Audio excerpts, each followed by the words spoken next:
Hello friends, welcome back to CMI Aasan. இப்போ நம்ம பார்க்க போகிறது class 4 from CMI final law paper 13ல் ஸ்டடி நோட் 1 எடுத்துகிட்டு இருக்கோம். இதில் incorporation of company and incidental matters அந்த சாப்டர் தான் பார்த்துட்ருக்கோம். ஸோ ஃபார் 3 கிளாஸ் போயிருக்கு.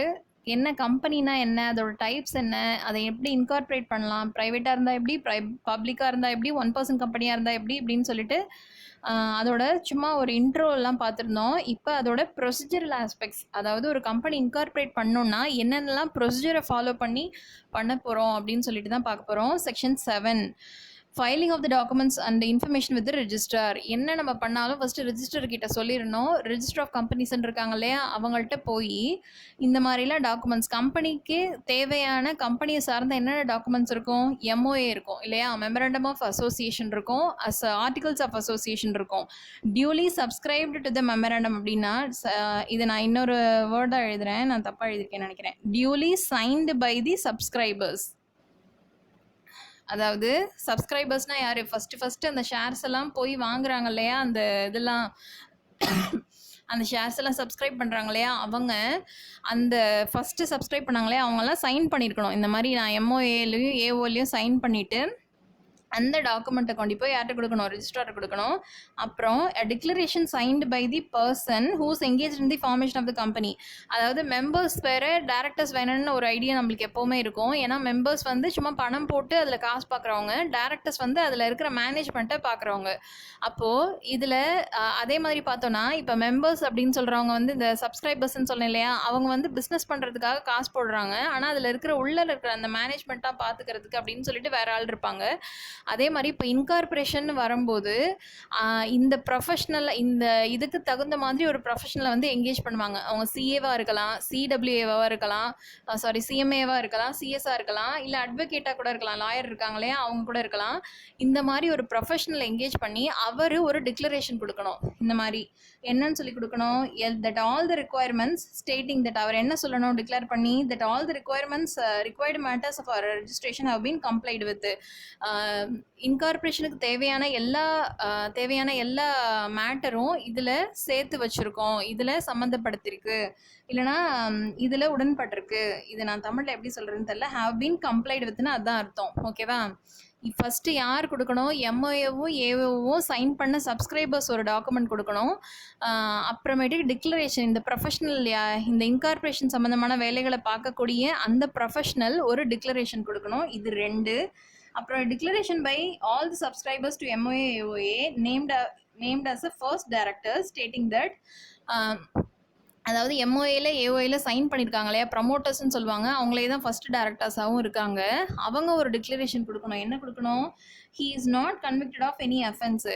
இப்போ தான் ஒரு பிஸ்னஸ்ன்னு செய்ய போகிறாங்க, அதுக்குள்ளே அவங்க வந்து எதுவும் அஃபென்ஸ் பண்ணிட்டாங்க அப்படின்னா அவங்க அதுக்கு எலிஜிபிளே கிடையாது இல்லையா. ஸோ அவங்க நான் எந்த தப்பும் பண்ணலை அப்படின்னு சொல்லிட்டு ஒரு டிக்ளரேஷன் கொடுக்கணும். That he is not convicted of any offence in connection with the promotion, formation, management of the company. இந்த கம்பெனியை உருவாக்குறதுக்காக அவங்க வேறு எதுவும் தப்பு பண்ணல அப்படின்னு சொல்லிட்டு ஒரு டிக்ளரேஷன் மாதிரி கொடுக்கணும். வேற என்ன கொடுக்கணும், he has not been found guilty of fraud, misfeasance, breach of duty during the last 5 years. கடந்த 5 வருடங்களாக அவங்க இந்த மாதிரி வேற எந்த தப்பும் பண்ணியிருக்கக்கூடாது. ஃப்ராட் வேலை, இந்த மாதிரி பிரீச் ஆஃப் டியூட்டினா அவங்களோட கடமையை செய்ய தவறுறது, இந்த மாதிரியான வேலையெல்லாம் இருக்கும் இல்லையா, இது மாதிரி எந்த தப்பும் கடைசி 5 வருஷத்தில் அவங்க பண்ணாமல் இருக்கணும். And that all the documents filed with registrar is correct and complete. அப்புறம் ரெஜிஸ்டர்கிட்ட ஃபைல் பண்ணியிருக்கக்கூடிய இந்த டாக்குமெண்ட்ஸ் எல்லாமும் கரெக்டாகவும் கம்ப்ளீட்டாகவும் இருக்குது அப்படின்னு சொல்லி ஒரு டிக்ளரேஷனும் கொடுக்கணும். ஸோ என்னென்ன டிக்ளரேஷன் கொடுக்கணும், அவங்க எந்த தப்பும் பண்ணலை, இந்த கம்பெனி உருவாக்குறதுக்காக அவங்க அந்த கடந்த 5 வருஷத்தில் வேறு எந்த தப்பும் பண்ணலை, இந்த மாதிரி டாக்குமெண்ட்ஸ் எல்லாமே கரெக்டாகவும் கம்ப்ளீட்டாகவும் இருக்குது அப்படின்னு சொல்லி யார் டிக்ளரேஷன் கொடுக்கணும், ப்ரமோட்டர்ஸ் அப்படின்னு சொல்லக்கூடிய ஃபர்ஸ்ட் டைரக்டர்ஸ் இருக்காங்க இல்லையா, எம்ஓஏ ஏஓஏல சைன் பண்ணியிருக்காங்கல்ல, அவங்க ஒரு டிக்ளரேஷன் கொடுக்கணும். ஸோ டிக்ளரேஷனே எவ்வளோ ஆயிடுச்சு, 3 ஆயிடுச்சு, 2 ஆயிடுச்சு. ஃபஸ்ட்டு வந்து வெறும் எம்ஓஏஓஏ கொடுக்குறாங்க, அப்புறம் declaration by professional, declaration by first directors, இப்படி ஞாபகம் வச்சுக்கலாம். Next the address for correspondence till the registered office of the company is established for which 30 days allotted after incorporation. இது இந்த மாதிரி படிக்காதீங்க, உங்களுக்கு புரியாது. என்னென்னா ரிஜிஸ்டர்ட் ஆஃபீஸ் சிச்சுவேட் பண்ணுறதுக்காக ஒரு டைம் அலாட் பண்ணியிருப்பாங்க. அதாவது இன்கார்பரேஷன் இப்போ நடந்திருக்கு அப்படின்னா, கம்பெனி இந்த மாதிரி இன்கார்பரேட் ஆகிடுச்சு அப்படின்னா, இதுலேருந்து ஒரு 30 நாட்களுக்குள்ள இந்த கம்பெனியோட ரிஜிஸ்டர்ட் ஆஃபீஸ் ஏதாவது ஒரு இந்தியாவில் ஏதாவது ஒரு இடத்துல வந்து அவங்க அமைச்சிருக்கணும். இது ஒன் வேர்டில் கேட்கக்கூடிய கொஷின். கண்டிப்பாக நான் இதுக்கு வந்து ஒரு ஸ்டார் கொடுக்குறேன். இதோட இம்பார்ட்டன்ஸ் ப்ரையாரிட்டி பொறுத்து நான் இந்த ஸ்டார்ஸ் கொடுத்துட்டு வரேன்ப்பா. இதில் வந்து 30 days அப்படின்னு சொல்கிறது இது அடிக்கடி கேட்பாங்க. எப்போ registered office of a company will be situated அப்படின்னு கேட்டாங்கன்னா within 30 days of incorporation அப்படின்னு சொல்லி நீங்கள் எழுதணும். ஓகேவா? the address for correspondence till the registered office is established for which 30 days. அதாவது ரிஜிஸ்டர்ட் ஆஃபீஸ் சிச்சுவேட் பண்ணுற வரைக்கும், ரிஜிஸ்டர்ட் ஆஃபீஸ் அமைக்கிற வரைக்கும் எந்த அட்ரஸில் இந்த ஆஃபீஸ் இயங்க போகுதுன்னு சொல்லிட்டு அந்த கரஸ்பாண்டன்ஸ் ஆஃபீஸ் இருக்கு இல்லையா, அந்த அட்ரஸையும் யார்கிட்ட கொடுக்கணும்? ரிஜிஸ்ட்ரார்கிட்ட கொடுக்கணும். சோஃபார் இப்போ நம்ம பார்க்குறது எல்லாமே ரிஜிஸ்ட்ரார்கிட்ட கொடுக்கக்கூடிய டாக்குமெண்ட்ஸ். ஓகேவா? Next, the particulars of subscribers with proof of their identity. particulars of subscribers in MOA. அதாவது MOAல மட்டும் இருக்கக்கூடிய சப்ஸ்கிரைபர்ஸ் இருக்காங்க இல்லையா, அவங்களோட proof of identity. Proof of identity Aadhaar card, voter ID, driving licence, இந்த மாதிரி ஏதாவது ஒன்று. அதில் அவங்களோட நேமு, சர்நேம் இருக்கணும், ஃபேமிலி நேம் இருக்கணும், அட்ரஸ்ஸு, நேஷ்னாலிட்டி, இது எல்லாமே அடங்கிய அந்த ப்ரூஃப் ஆஃப் ஐடென்டிட்டி இருக்கணும். அண்ட் இந்த subscriber is body corporate such other particulars. அவர் வந்து இண்டிவிஜுவலாக இல்லாமல் பாடி கார்பரேட், அவரும் வேற ஒரு கம்பெனியாக இருந்தாருன்னா அதுக்கு தேவையான டாக்குமெண்ட்ஸ் என்னெல்லாம் தேவையோ அதையும் கொடுத்துருக்கணும். நெக்ஸ்ட், இதே ப்ரொவிஷன் தான், ஆனால் இங்கே எம்ஓஏக்கு பதிலாக நம்ம பார்க்க போகிறது ஏஓஏ. அதாவது ஏஓஏயோட சப்ஸ்கிரைபர்ஸ் எல்லாம் இருக்காங்க இல்லையா, அவங்களோட ப்ரூஃப் ஆஃப் ஐடென்டிட்டி. ஒருவேளை அவங்க பாடி கார்பரேட்டாக இருந்தாங்கன்னா வேற என்னென்ன பர்டிகுலர்ஸ்லாம் வேணும் அப்படின்னு சொல்லிட்டு அதையும் நம்ம கொடுக்க போகிறோம். Next, particulars of the interest of the persons mentioned in the articles in other firms or body corporate with a concern note. இதை வந்து நம்ம முக்கியமாக எழுதணும். இது என்னன்னா, அதாவது இப்போ இங்கே வந்து எம்ஓஏலையும் ஏஓஏலையும் சப்ஸ்கிரைபர்ஸ் அப்படின்னு சொல்லிட்டு இருக்காங்க இல்லையா, அவங்க வேற ஏதாவது ஒரு கம்பெனியில் இன்ட்ரெஸ்ட் வச்சிருக்கலாம். இன்ட்ரெஸ்ட்னா என்னது? ஷேர்ஸோ இல்லை கண்ட்ரோல் ஓவர் மேனேஜ்மெண்ட்டோ, இதுதான் இன்ட்ரெஸ்ட்னு சொல்லுவாங்க. இந்த மாதிரி ஏதாவது ஒரு இன்ட்ரெஸ்ட் அவங்க வச்சுருந்தாங்கன்னா அது என்ன வச்சுருக்காங்க அப்படின்னு சொல்லிட்டு இவங்க இங்கே மென்ஷன் பண்ணணும். அந்த ஒரு நோட்டையும் டிக்ளரேஷன் நோட்டையும் கொடுக்கணும். அப்புறம் இந்த மாதிரி ஃபர்ஸ்ட் டைரக்டர்ஸாக ஆக்ட் பண்ணுறதுக்கு எனக்கு சம்மதம் அப்படின்னு சொல்லிட்டு ஒரு டிக்ளரேஷன் நோட்டும் இவங்க கன்சர்ன்ட் நோட், அது பேர் ஒப்புதல் கடிதமும் என்ன கொடுக்கணும்? ஃபர்ஸ்ட் டைரக்டர்ஸ் கொடுக்கணும். Next, these particulars are for subscribers and not for the professionals. இந்த சப்ஸ்கிரைபர்ஸ் பற்றி, இந்த பர்டிகுலர்ஸ் பற்றி எல்லாம் பேசுகிறோம்ல, இதெல்லாம் யாரோடது மட்டும்தான்? இந்த இதில் சைன் பண்ணியிருக்காங்க இல்லையா சப்ஸ்கிரைபர்ஸ், எம்ஓஏல ஏஓஏல சைன் பண்ணியிருக்காங்க இல்லையா, அவங்களோட தானே தவிர செகண்ட் பாயிண்ட்ல ஒன்று பார்த்தோம் இல்லையா, சிஏஓ, சிடபிள்யூஓ, சிஎம்ஏஓ, சிஎஸ்ஓ, அந்த ப்ரொஃபஷனலோடது கிடையாது. ஓகேவா? அதான் சொல்றாங்க. ஸோ இந்த ஃபைலிங் ஆஃப் டாக்குமெண்ட்ஸே பார்த்தா ரொம்ப ரொம்ப ஈஸியான பாயிண்ட்ல எவ்வளோ சொல்லியிருக்காங்க, கிட்டத்தட்ட 7 பாயிண்ட். அதில் 7 பாயிண்ட்ல 2 பாயிண்ட் பெருசாக வருது. அதில் 2மே டிக்ளரேஷன் தான். ஓகேவா? நான் ஃபர்ஸ்ட்லேருந்து ஜஸ்ட் மாதிரி எழுதுறேன் உங்களுக்கு. என்னென்ன டாக்குமெண்ட்ஸ்லாம் ஃபைல் பண்ணணும் பாருங்க. எம்ஓஏ, ஏஓஏ, இது ஃபர்ஸ்ட். அடுத்து டிக்ளரேஷன் பை ப்ரொஃபஷனல், அவங்க வந்து இந்த சிஎஸ்சிஎஃப் அந்த சிஎம்ஐ மேட்ரு சொன்னால அவங்க. அப்புறம் டிக்ளரேஷன் பை யார்? First directors. இந்த மாதிரி நான் எந்த தப்பும் பண்ணல அப்படின்னு சொல்லிட்டு அவங்க டிக்ளரேஷன் கொடுக்கணும். அதையும் கொடுத்து முடிச்சதுக்கப்புறம் என்னது பர்டிகுலர்ஸ் கொடுக்கணுமா? இல்லை, அட்ரஸ் ப்ரூஃப். இந்த மாதிரி ரிஜிஸ்டர் ஆஃபீஸ் சிச்சுவேட் பண்ணுற வரைக்கும் எங்கே இருக்காங்க அப்படின்னு சொல்லிட்டு அட்ரஸ் ஆஃப் தி ஆஃபீஸ்னு போடுறேன். அட்ரஸ் ஆஃப் ஆஃபீஸ் எங்கே இருக்குன்னு சொல்லணும். அதுக்கப்புறம் பர்டிகுலர்ஸ் ஆஃப் எம்ஓஏ சப்ஸ்கிரைபர்ஸ், அதே பாயிண்ட் தான். பர்டிகுலர்ஸ் ஆஃப் ஏஓஏ சப்ஸ்கிரைபர்ஸ், அப்புறம் 2 பேரோட பர்டிகுலர்ஸும் கொடுத்தாச்சு. அப்புறம் இவங்க அந்த subscribers interest in other firms, subscribers interest in other firms. ஓகேவா? அவ்வளோதாங்க. இவ்வளோதான் நம்ம என்ன பண்ண போகிறோம், இவ்வளோ டாக்குமெண்ட்ஸ் தான் நம்ம யார்கிட்ட ரிஜிஸ்ட்ரார்கிட்ட ஃபைல் பண்ண போகிறோம். நான் உங்களுக்கு லால என்ன சொல்லணும்னு நினைக்கிறேன்னா, இவ்வளோ பெரிய கொஷின்லாம் அவங்க கேட்க மாட்டாங்க லால. ஓகேவா? இவ்வளோ வதன்னு எழுதுகிற மாதிரிலாம் கேட்க மாட்டாங்க. அவங்க எப்படி கேட்குறாங்கன்னா, ஒரு 16 மார்க் உள்ள ஒரு கொஷினை பார்ட்டாக பிரித்து 4, 6, 4 இப்படி கேட்பாங்க. இல்லைனா 3, 2, 3 கொடுத்து ஒரு 10 டைரெக்டாக, இல்லை மேக்ஸிமம் 10 போகிறதுக்குலாம் வாய்ப்பு இல்லை. 8 மார்க் மேக்ஸிமம் வைப்பாங்க, அவ்வளோதான் இருக்கும். ஸோ நீங்கள் அந்த அளவுக்கு உங்களுக்கு என்னென்ன பாயிண்ட்ஸ் கிறிஸ்பாக எழுத முடியுமோ அந்த அளவுக்கு ப்ரிப்பேர் பண்ணிக்கணும். ஆனால் மெயின் பாயிண்ட்ஸ் உங்களுக்கு என்னென்ன தோணுதோ அது எல்லாத்தையுமே நோட்ஸ் மாதிரி எடுத்துட்டு அதை எழுத பாருங்கள். இந்த மாதிரி வதன்னு எழுதுனீங்கன்னா அவங்களுக்கும் படிக்க கடுப்பாக இருக்கும். ஓகேவா? உங்களுக்கு எவ்வளோ புரியுதோ உங்களுக்கு புரிஞ்ச மொழியில் அவங்களுக்கு ஆன்சரை சொல்லுங்கள். அவ்வளோதான் எக்ஸாம் லாவை பொறுத்த வரைக்கும். Next issue of certificate of incorporation. இதுவும் நான் என்னது இன்கார்பரேஷனோட ப்ரொசீஜரல் மேட்டர்ஸ் தான். நானா நம்ம ஃபர்ஸ்ட் பார்த்தது வந்து ஃபைலிங் வித் ரிஜிஸ்டரே இவ்வளோ இது பெருசாக இருந்ததுனால இது பெருசாக தெரியுது. செகண்ட் பாயிண்ட் பாருங்க, இந்த மாதிரி டாக்குமெண்ட்ஸ் எல்லாம் ரிஜிஸ்டர்ட்ட ஃபைல் பண்ணியாச்சு. அவர் அப்புறம் என்ன பண்ணுவார், அதெல்லாம் கரெக்டாக இருக்கான்னு பார்த்துட்டு நம்மளுக்கு சர்டிஃபிகேட் ஆஃப் இன்கார்பரேஷன் அப்படின்னு சொல்லிட்டு ஒன்று கொடுப்பாரு. அது சிஓஐ. நீங்கள் இப்போ கூட எம்சிஏ வெப்சைட்டில் போய் ஏதாவது ஒரு கம்பெனி தேடினீங்கன்னா COI certificate of incorporation, sorry CIN தான் இருக்கும்னு நினைக்கிறேன். சர்டிஃபிகேட் ஆஃப் இன்கார்பரேஷனா இந்த மாதிரி உங்கள் கம்பெனி இன்கார்பரேட் பண்ணியாச்சுன்னா ஒரு சர்டிஃபிகேட் கொடுப்பாங்க, அவ்வளோதான். Registration certificate. Next allotment of corporate identity number. இதே மாதிரி நிறைய உங்கள் பிஸ்னஸ் மாதிரியே நிறைய கம்பெனி வந்து இதே பிஸ்னஸ் பண்ணுறாங்க இல்லை வேற ஏதோ பிஸ்னஸ் பண்ணுறாங்கன்னா அதெல்லாம் எப்படி ஐடென்டிஃபை பண்ணுவாங்கன்னா அதுக்குன்னு ஒரு நம்பர் வச்சுருப்பாங்க. எப்படி இப்போ நீங்கள் வேலை செய்கிறீங்கன்னா உங்களுக்கு எம்ப்ளாயி ஐடி இருக்கும், அதில் வந்து ஒரு சர்டைன் நம்பர் இருக்கும். அந்த மாதிரி கம்பெனிஸ்க்கும் நம்பர் இருக்குது, அதுக்கு பேர் கார்பரேட் ஐடென்டிட்டி நம்பர். அதை உங்களுக்கு அலாட் பண்ணுவாங்க. Maintenance of copies of all government information. இந்த மாதிரி கம்பெனி வந்து இன்கார்பரேட் பண்ணியாச்சுன்னா அதோட டாக்குமெண்ட்ஸு அது சம்மந்தமான வேற சில தகவல்கள் எல்லாத்தையும் நீங்கள் டில் இட்ஸ் டிசல்யூஷன்னா கம்பெனி திவாலாகி கலப்பாங்க இல்லையா, அது வரைக்கும் மெயின்டைன் பண்ணணும். Furnishing of false or incorrect information. இந்த மாதிரி நீங்கள் தப்பா இன்ஃபர்மேஷன்லாம் கொடுத்து ஒரு கம்பெனி இன்கார்பரேட் பண்ணுறீங்கன்னு வச்சுக்கோங்க. அப்போது யார் அந்த வேலையை செஞ்சாங்களோ shall be held liable under section for action under section 447. இது punishable section. 447 படி தண்டிக்கப்படுவாங்க.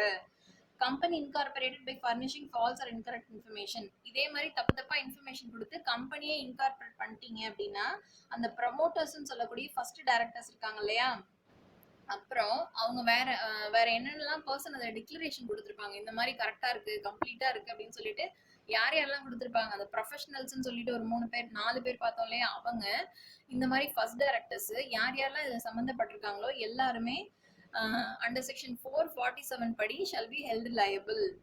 இதுவும் ஒரே பாயிண்ட் தான், ஆனால் கொஞ்சம் விரிவாக எழுதுறதுக்காக இப்படி கொடுத்துருக்காங்க. Order of the tribunal. Okay, இந்த மாதிரி தப்பா குடிச்சு தான் அவங்க வந்து கம்பெனியே ஃபார்ம் பண்ணியிருக்காங்கன்னு தெரிஞ்சு போச்சு. ட்ரைபியூனல் சும்மா இருக்குமா, அது என்ன பண்ணோம், ஒரு ஆர்டர் போடுது. என்ன பண்ண போகுது அப்படின்னா, where a company is incorporated by furnishing false or incorrect information, then the tribunal may pass such orders. என்ன போட போறாங்க, for regulation of the management of the company. அந்த கம்பெனியோட மேனேஜ்மெண்ட்டை ஒழுங்குபடுத்துறதுக்காக நிறைய ரெகுலேஷன் நிறைய ஆர்டர்ஸ் போடுறாங்க. which includes, அது எதெல்லாம் உள்ளடக்கியது, ஆல்ட்ரேஷன் ஆஃப் எம்ஓஏ தான் ஒரு கம்பெனியோட சோல் அப்படின்னு சொல்லுவாங்க. அதில் தான் அப்ஜெக்ட் சேர்ந்து எல்லாமே இருக்கும், குறிக்கோள்கள்லாம். அதை அல்டர் பண்ண கூட வாய்ப்பு இருக்கு. விச் இஸ் இந்த பப்ளிக் இன்ட்ரெஸ்ட், அது பொதுமக்களுக்கு நன்மை தரக்கூடிய வகையில் அவங்க அதை மாற்றக்கூடிய அதிகாரம் யாருக்கு இருக்கு, ட்ரைபியூனலுக்கு இருக்கு. ஃபார் இன்ட்ரெஸ்ட் ஆஃப் தி கம்பெனியோட நலனுக்காகவும் அதில் இருக்க மெம்பர்ஸ் கிரெடிட்டார்ஸோட நலனுக்காகவும் அவங்க என்ன பண்ணலாம், இதை ஆல்டர் பண்ணி வேற சில ஆர்டர்ஸையும் பிறப்பிக்கலாம். அல்லது வேற என்ன பண்ணலாம், direct that liability of the member shall be unlimited.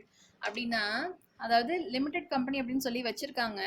அப்படின்னா என்ன அர்த்தம், கம்பெனிக்கு வேற ஏதாவது கடன்களோ இல்லை வேற ஏதோ எக்ஸ்ட்ரீம் சர்க்கம்ஸ்டான்ஸ் வரும்போது லயபிலிட்டி ஆஃப் த மெம்பர்ஸ் வந்து அவங்களோட ஷேர்ஸ் எவ்வளோ வச்சிருக்காங்களோ அந்த அளவுக்கு, அல்லது அவங்க எவ்வளோ கேரண்டி கொடுத்துருக்காங்களோ, இந்த மாதிரி பிரச்சனை வரும்போது நான் இவ்வளோ அமௌண்ட் தான் கொடுப்பேன்னு சொல்லி ஒரு கேரண்டியாக ஒரு அமௌண்ட் கொடுத்துருப்பாங்கல்ல, அந்த அளவுக்கு தான் சொல்லி ஒரு லிமிட்டடாக ஒரு லயபிலிட்டி இருக்கும். அந்த லயபிலிட்டி என்ன பண்ண போகிறாங்க, அன்லிமிட்டடாக ஆக்க போகிறாங்க. அன்லிமிட்டட்னா கம்பெனியோட எல்லா லைபிலிட்டிஸ்க்கும் மெம்பர்ஸ் தான் பொறுப்பு, மெம்பர்ஸோட லிமிடெட் லைபிலிட்டி வந்து இப்போ அன்லிமிட்டட் ஆயிடுச்சு அப்படின்னு சொல்லிட்டு ஆக்கிடுவாங்க. Next, direct removal of the name of the company from the register. அந்த ரிஜிஸ்டர் ஆஃப் கம்பெனிஸ்ல அவங்க வந்து கம்பெனி இன்கார்பரேட் பண்ணிச்சுன்னா ரிஜிஸ்டர் பண்ணிப்பாங்கல்ல, அதுலேருந்து கம்பெனியோட பேரை கிராஸ் பண்ணிடுவாங்க, அதாவது நீக்கிடுவாங்க. Pass and order for winding up the company இழுத்து மூட சொல்றதுக்கு கூட அதிகாரம் இருக்கு. Pass such orders as it may deem fit. ஓகேவா, வேற சில ஆர்டர்ஸ் கூட போடலாம். Provided before making such order.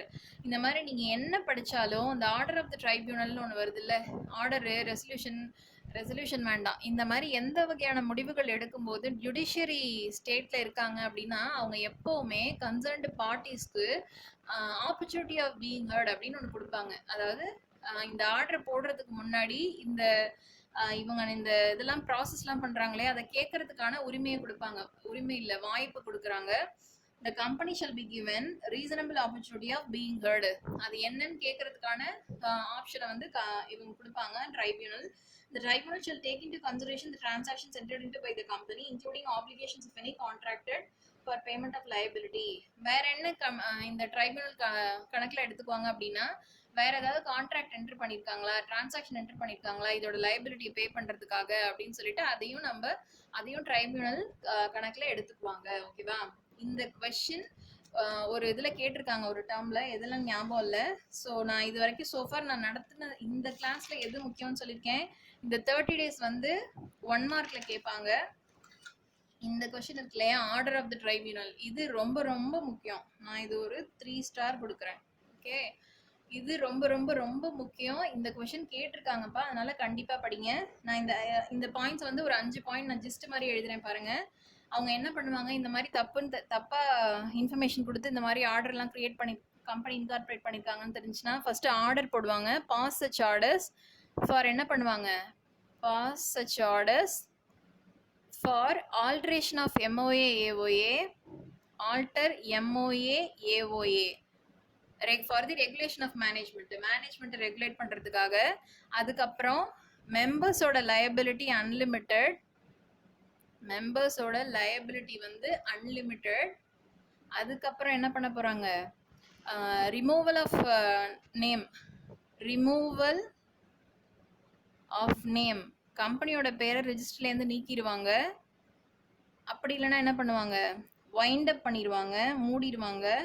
இல்லைன்னா சச் அதர் ஆர்டர்ஸ், இது என்னன்னு தெரிலனா இது ஒன்று கொடுத்துருவாங்க, சச் அதர் ஆர்டர்ஸ்னு போடுறேன். இந்த மாதிரி என்ன வேலைகளை பண்ணுறதுக்கான உரிமை ட்ரைபியூனலுக்கு இருக்குது. ஆனால் இதை பண்ணுறதுக்கு முன்னாடி கம்பெனிக்கு அதை கேட்கறதுக்கான அனுமதி கொடுத்துருவாங்க. ஓகேவா? நம்ம இப்போ ப்ரொசீஜரல் ஆஸ்பெக்ட்ஸில் பார்த்துருக்கிறது சோஃபார் எவ்வளோ பாயிண்ட்ஸ் பார்த்துருக்கோம்னா 1 தான் பார்த்துருக்கோம் இல்லையா? இல்லை, 7 பார்த்துருக்கோம். மொத்தம் ப்ரொசீஜரல் ஆஸ்பெக்ட்ஸில் 7 பாயிண்ட்ஸ் பார்த்துருக்கோம். அடுத்து 1% கம்பெனி எப்படி ஃபார்ம் பண்ணுறது அப்படின்னு சொல்லிட்டு ஒரு ப்ரொவிஷன் இருக்குது. அதை நான் வந்து குட்டியாக தான் இருக்கும், அதை நான் அடுத்த கிளாஸோட சேர்த்து எடுக்கிறேன். ஓகே, இதோட இந்த கிளாஸ் முடியுது. ஏதாவது டவுட் இருந்தால் கண்டிப்பாக கேளுங்க ஃப்ரெண்ட்ஸ். பாய்.